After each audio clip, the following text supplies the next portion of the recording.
Part 1. You will hear a telephone conversation between a customer and the receptionist at a courier company.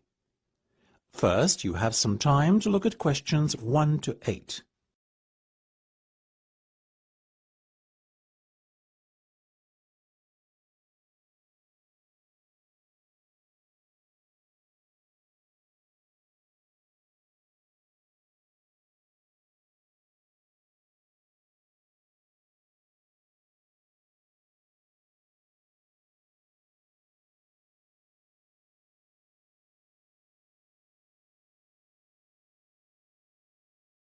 Good morning. This is Sam speaking. How may I help you?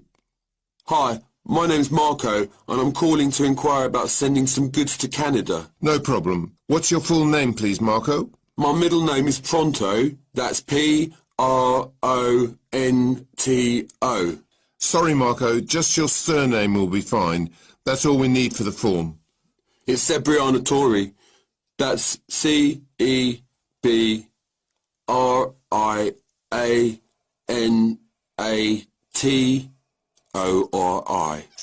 Great. And your address, please?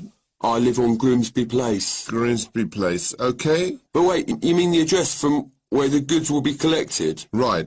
In that case, I better give you my mum and dad's address. My stuff is there temporarily until I make the move. Same street, house number 25 in Grimsby, and the postcode is GB8 6BY. Now, Marco, tell me what you'd like to have shipped. I'm moving to Canada, so I have a fairly big container for my belongings, you understand. Of course. What are the dimensions?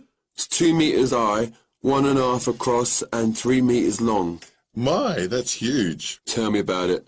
Moving day is going to be a nightmare. And what will this container contain, then? Well, to start with, there's my television. I'm also taking a brand new sofa bed with me, as well as my fridge, freezer and home computer. I see. That all sounds rather valuable. Do you know the total value of the goods in the container? Yeah, I estimate about £5,000. Before listening to the rest of the conversation, you have some time to look at questions 9 to 10.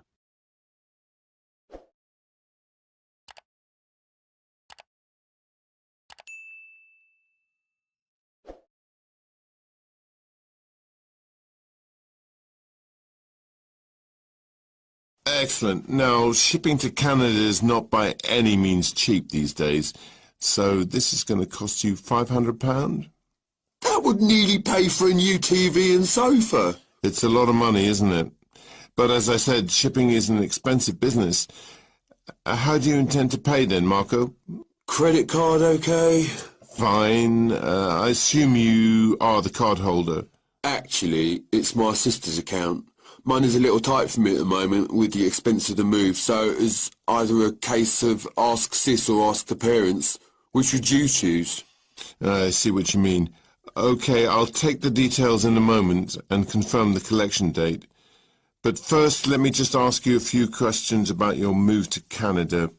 The Canadian government requires all shipping companies to carry out a thorough check before agreeing to ship goods into the country. And part of that check is a personal profile of our customers, you see. So, why are you moving to Canada? My girlfriend's Canadian. I'm going to live with her. And what will be your employment status over there? Well, I'm travelling on a working holiday visa, but I hope to secure a work-sponsored visa shortly after arrival. I see. A holiday visa? No, a working holiday visa. That allows me to stay in the country for 12 months as opposed to 60 days with a holiday visa. Okay, no. That is the end of part 1.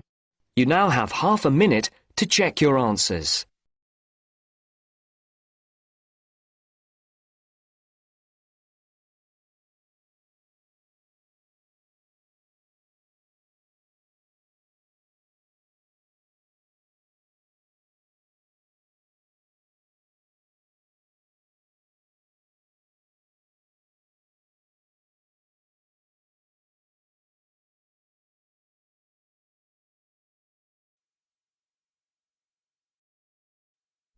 Now turn to Section 2. Section 2. You will hear a talk by a representative of an agency that finds people to look after homes when their owners are away. He is talking to a group of homeowners. First, you have some time to look at questions 11 to 20.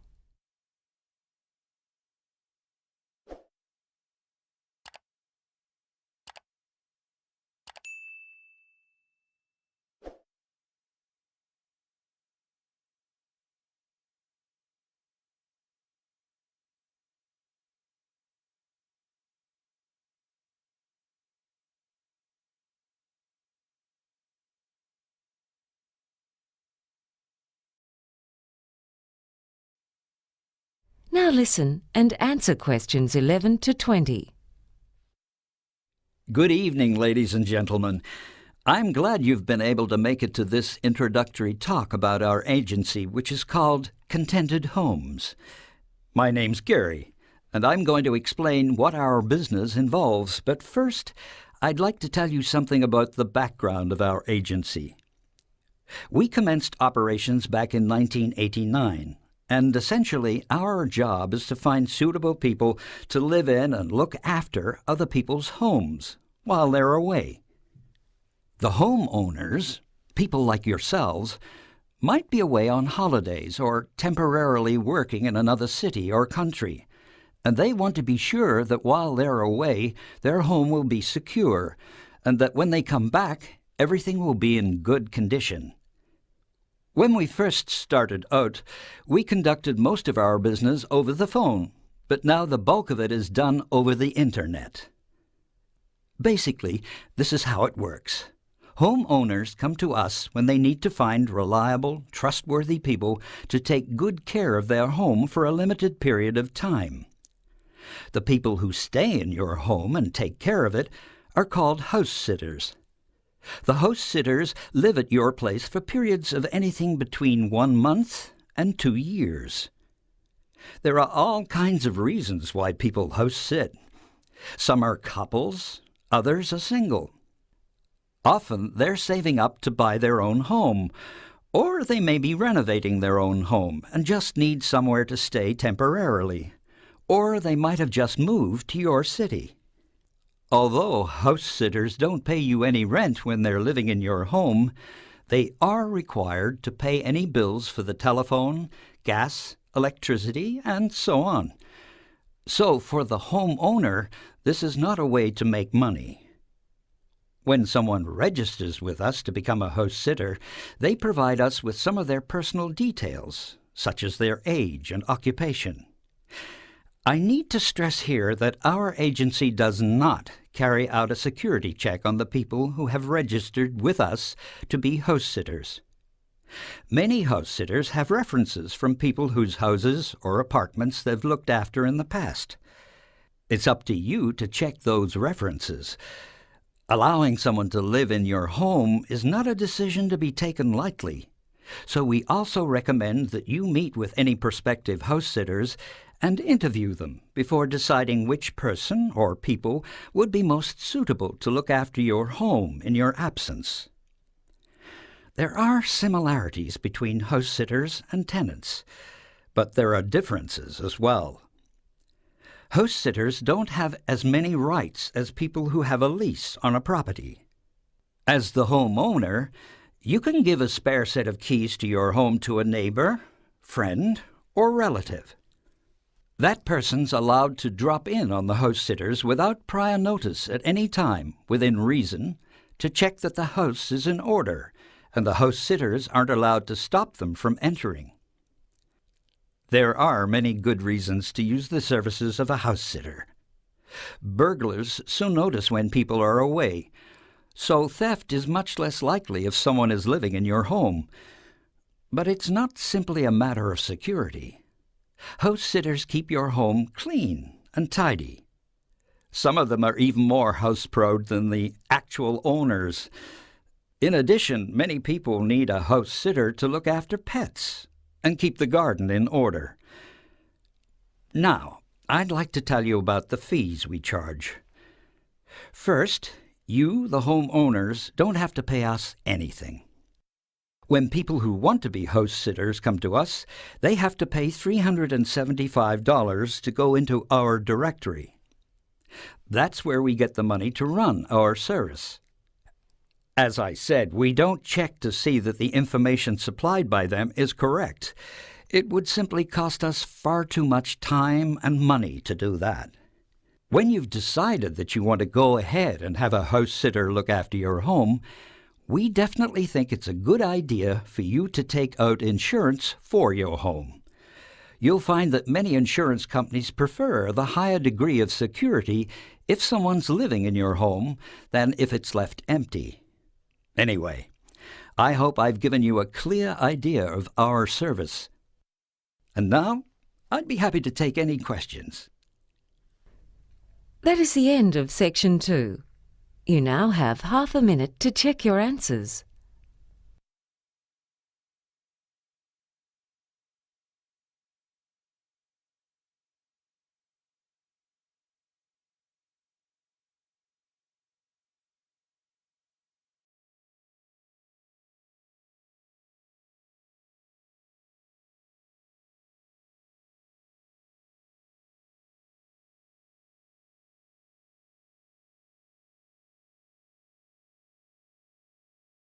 Now turns to Part 3.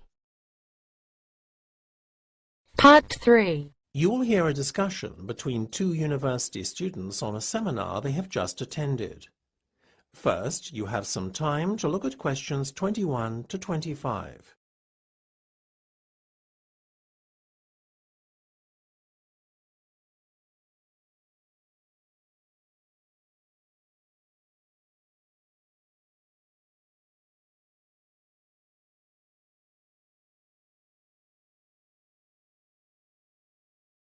Isn't it ironic that at a seminar on public speaking and presentation skills, we're left so underwhelmed by the oratory skills of the so-called expert up on stage?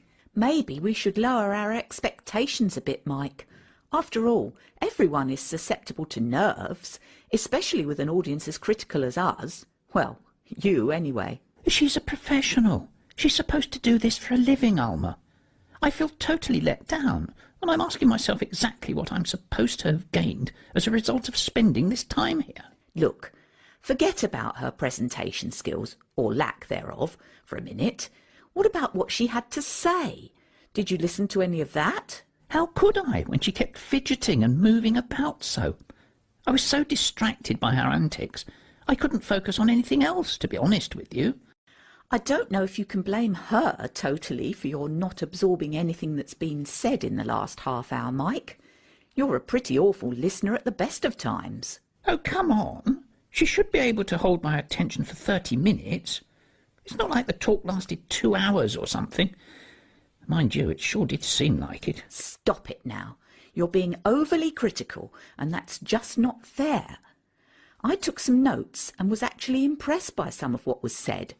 I'm definitely going away having learned something and feeling like my time wasn't totally wasted. Emphasis on the not totally bit. Oh, Mike, when will you learn? You know, sometimes we only get out of things what we put in. Did it ever occur to you that had you given this woman a chance, you too might have actually learned something? All right, Alma, go easy. Before you hear the rest of the discussion, you have some time to look at questions 26 to 30.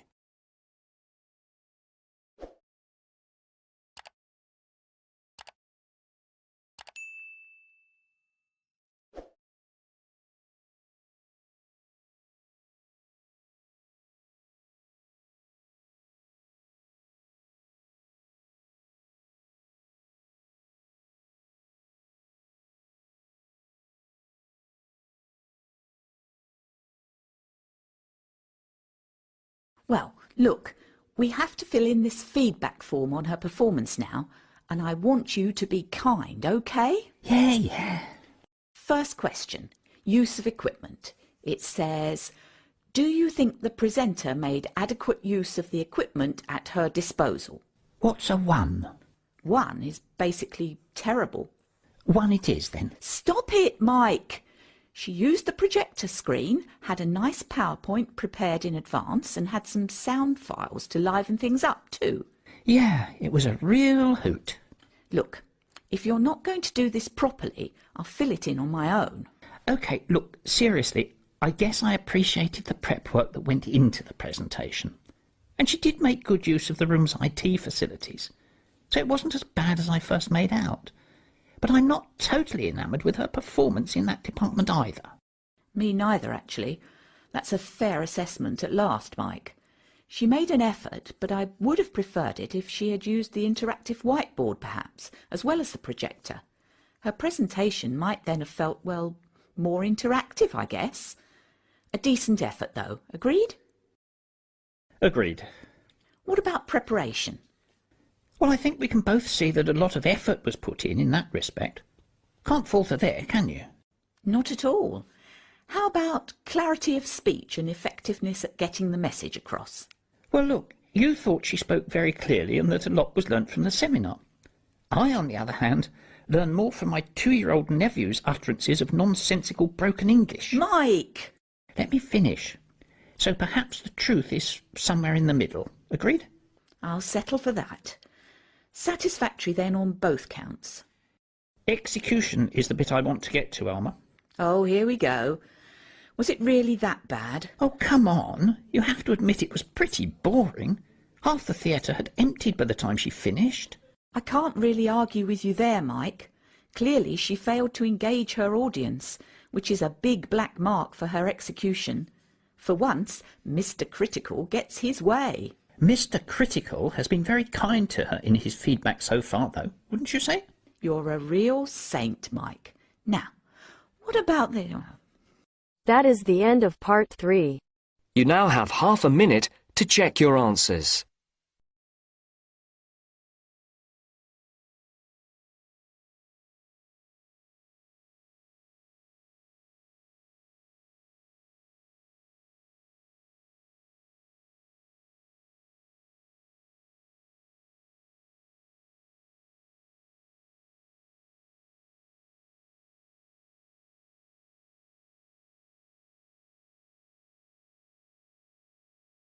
Now turns to part 4.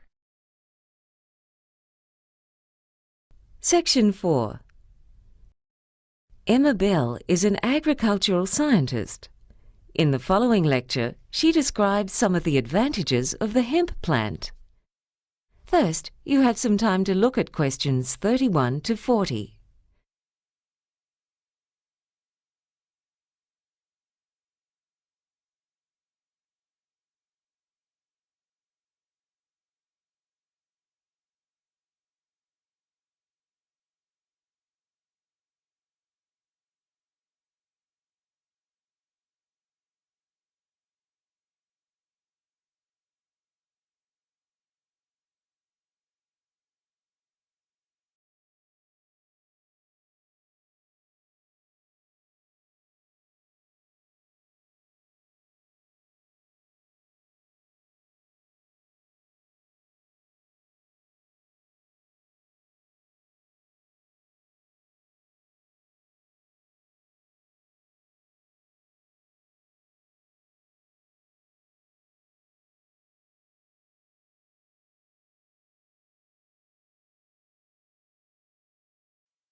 Now listen and answer questions 31 to 40. When we think of progress, we tend to look to the future. However, the past can also provide inspiration. Today, I'd like to outline some of the many ways in which the hemp plant, a plant that was used very widely until the early 20th century, can benefit both humans and the environment. You may remember that when the use of computers became more widespread, there was much talk of the paperless office. Yet now far more paper is being used than ever before. Most of that paper is made from wood, but it can also be made from hemp. Hemp is a fast-growing annual plant that can be harvested within 4 months of germination, whereas a tree takes 20 years. This means that a hectare of hemp can produce 80 times as much paper as a hectare of trees. In fact, hemp was the main source for paper production until the 20th century, and the paper it makes is of superior quality to that made from wood. Many of the rivers in the vicinity of today's paper mills suffer the effects of pollution from bleach and other chemicals used in the manufacture of paper from wood. In contrast, paper made from hemp does not require bleach. So much clothing these days is made from cotton, yet fabric has been made from hemp for over 7,000 years. The trouble with cotton crops is that they take a heavy toll on the environment and are often dependent on irrigation. Hemp can grow using far less water and does not need as much fertilizer or pesticides. In fact, hemp crops even have a natural resistance to pests. Clothes made from the tough fibre of hemp also last longer than those made from cotton, which is not something that'll make clothing manufacturers very happy. But another way in which hemp is the superior material is that it's more effective in blocking out UV rays from the sun, which can cause skin cancer. To top it off, clothing made from hemp is very comfortable to wear. In parts of the world that still don't have electricity, this versatile plant can also be used to light lamps. Back in the days of sailing ships, when hemp was used to make ropes and sails, lamps were often fueled by whale oil, which gave off a much stronger-smelling black smoke. The pursuit of that oil was one of the reasons for the existence of the whaling industry, which hunted many species of whale almost to extinction.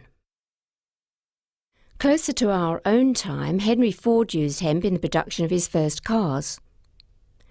These days, with panels being made of metal, even a minor accident can lead to costly repairs. Being derived from a plant, hemp panels would be less expensive. Yet perhaps an even more significant consequence would be that instead of old cars being left to rust by the roadside, an abandoned car made from hemp would rot faster. A further advantage in the case of automobiles is the fuel. One of the major causes of global warming is the use of fossil fuels in cars and trucks. Methanol is an alternative to petrol, and it can be extracted from hemp. This fuel is already used by racing cars, and it doesn't produce as much air pollution, thus placing a smaller burden on the air we breathe.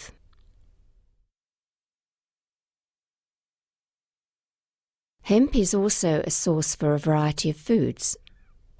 The oil that's obtained from the plant can be used to make cooking oil, butter, cheese, and even ice cream. Flour derived from hemp has a greater protein content than normal wheat flour, and its seeds contain all the amino acids, providing a form of protein that's more easily digested than that in soybeans. Carpets made from hemp are more durable than other carpets and are resistant to mildew, which grows in humid or damp conditions. It can also be used in the home to produce furnishings such as fiberboard, furniture, and even plastics. Paints and varnish made from petrochemicals contain poisons, whereas this is not the case with those produced from hemp. Hemp plants are best grown close together, and because they produce an abundance of leaves, the ground underneath the plants is shaded, which hinders the growth of weeds. So farmers don't have to spend money on potentially dangerous herbicides. It thrives in areas with low rainfall and may be useful in combating salinity because it doesn't need irrigation, and its long taproot can reach underground nutrients and water. As a fast-growing plant, it's an easily renewable, biodegradable and ecologically sustainable source of a vast range of products that are currently made from polluting resources, such as coal, metals, gas and oil. This is quite plainly a case where we can make progress by learning from the past. That is the end of Section 4. You now have half a minute to check your answers.